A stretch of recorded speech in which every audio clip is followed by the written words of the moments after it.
This might shock you, but it's a no-go on the Green New Deal. Senate Republicans voted unanimously against the plan, and while most Democrats just simply voted present to protest Mitch McConnell's attempt to get the Dems on the record regarding this controversial resolution. Now, this as the woman behind the plan, Congresswoman Alexandria Ocasio-Cortez, flips out after Republicans call the plan elitist. The Green New Deal is one that if you're a rich liberal from maybe New York or California, it sounds great because you can afford to retrofit your home or build a new home that has a zero emissions, that's energy efficient, affordable, and safe. You want to tell people that their concern and their desire for clean air and clean water is elitist? Tell that to the kids in the South Bronx, which are suffering from the highest rates of childhood asthma in the country.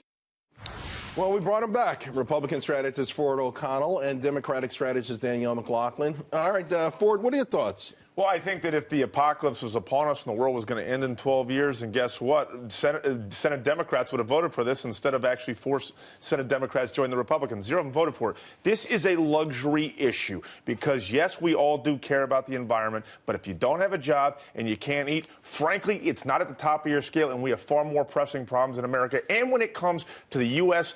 CO2 emissions reduction, we've reduced 16% since 2000. That is the most in the industrialized world. We are doing more than anyone else when you throw in China, India, and Russia.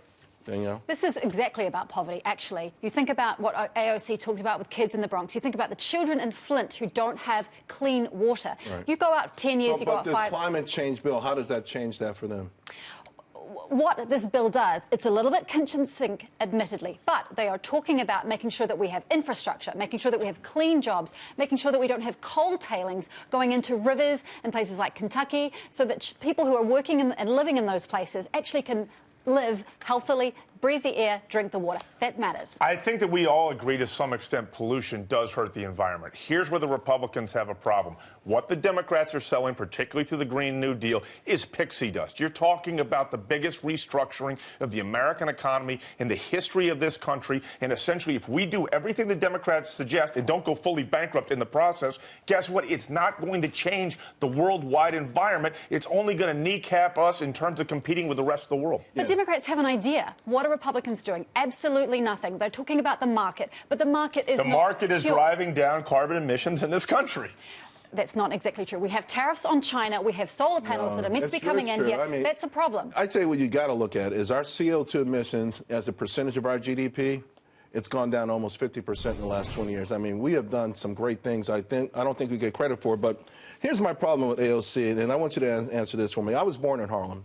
And I have relatives in the South Bronx. I bet I spend more time in the South Bronx than she does. You know, this has been an issue for a long time, but they've studied it. They said one of the problems is because these are poor folks. They have dust-loaded furniture and carpets. They don't have the proper cleaning equipment. They can't visit doctors. Another report found that cockroach and mouse allergens are really the most common problem. And then there was another report that says these households have significantly more people smoking in them than others. So how is that something that all taxpayers should pay for? In other words, you know, whenever the Democrats have an issue and then they bring race into it, either directly or indirectly, as you know, it bothers me because we should be dealing with this, but this has nothing to do with her plan. I don't agree with you, Charles. That one of the things with the Green New Deal is the idea that we would have a $15 minimum wage, that we don't have working poor in this country. That's one place where the market's not doing its job. People aren't moving out of these places with $15 minimum wage, and I pray one day that Democrats stop telling black people the best they could aspire to is higher minimum wage. It's the worst oxymoron in the world. $15 ain't what I want any black person to make. Start telling black people you want them to make $100 an hour, and then I'll cross the line. But there are poor whites as well, right? We have people in Appalachia, but they're not making enough to live. I'm just saying, when you start telling me that someone's going to get out of these conditions with $15 an hour, it's not true.